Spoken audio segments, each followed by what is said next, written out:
ভারতীয় মুদ্রা রুপিকে কেন্দ্রে রেখে যেন শুরু হচ্ছে এক টাগ অফ ওয়ার। একদিকে দেশটির কেন্দ্রীয় bank reserve bank of India রুপিকে রক্ষা কবচ দিতে চালিয়ে যাচ্ছে নানা তৎপরতা। অন্যদিকে মার্কিন ডলার, ইরানের যুদ্ধ আর জ্বালানি তেল যেন একসঙ্গে টেনে নামাচ্ছে রুপির মান। এই সময় রুপির বিপরীতে জিতে যাচ্ছে তেল ডলার যুদ্ধের ত্রিমুখী জোট।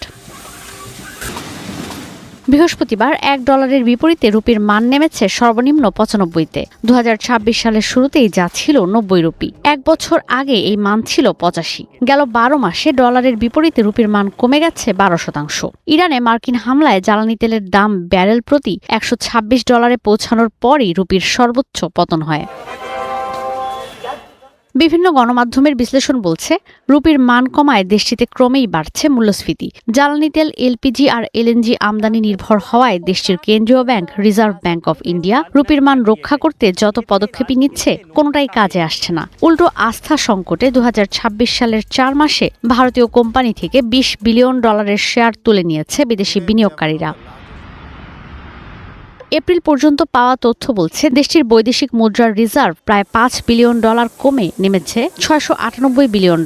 স্বর্ণের মজুদ প্রায় $2 বিলিয়ন কমে নেমেছে $120 বিলিয়ন।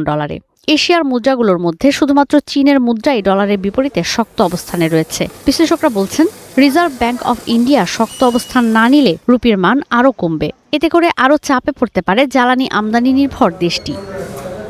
ঈশিতা ব্রহ্ম, স্টার নিউজ।